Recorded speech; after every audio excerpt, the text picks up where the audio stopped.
ہمارے نبی پاک صلی اللہ علیہ وآلہ وسلم کی 6 خوبصورت احادیث۔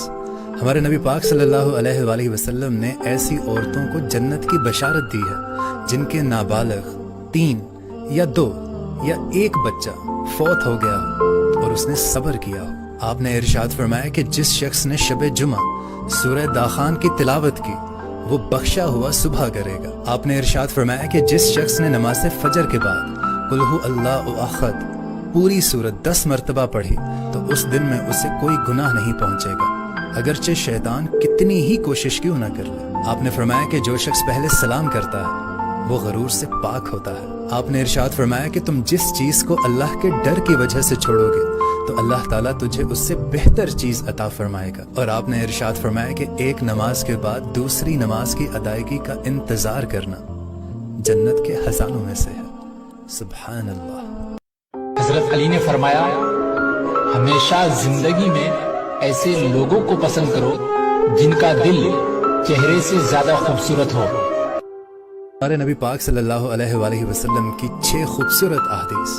ہمارے نبی پاک صلی اللہ علیہ وآلہ وسلم نے ایسی عورتوں کو جنت کی بشارت دی ہے جن کے نابالغ 3 یا 2 یا 1 بچہ فوت ہو گیا ہو اور اس نے صبر کیا ہو۔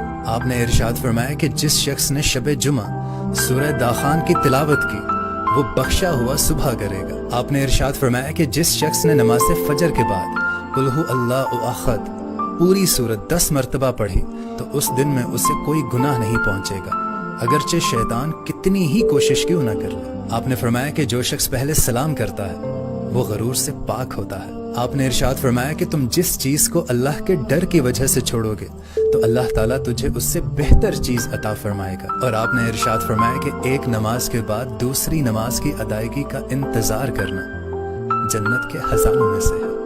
سبحان اللہ۔ حضرت علی نے فرمایا ہمیشہ زندگی میں ایسے لوگوں کو پسند کرو جن کا دل چہرے سے زیادہ خوبصورت ہو۔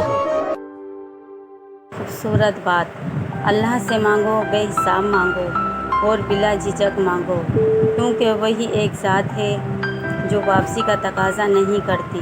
سبحان اللہ۔ اگر آپ کو یہ ویڈیو اچھی لگی ہے تو آپ اس کو لائک کریں، شیئر کریں اور سبسکرائب کرنا مت بھولیے گا۔ جزاک اللہ۔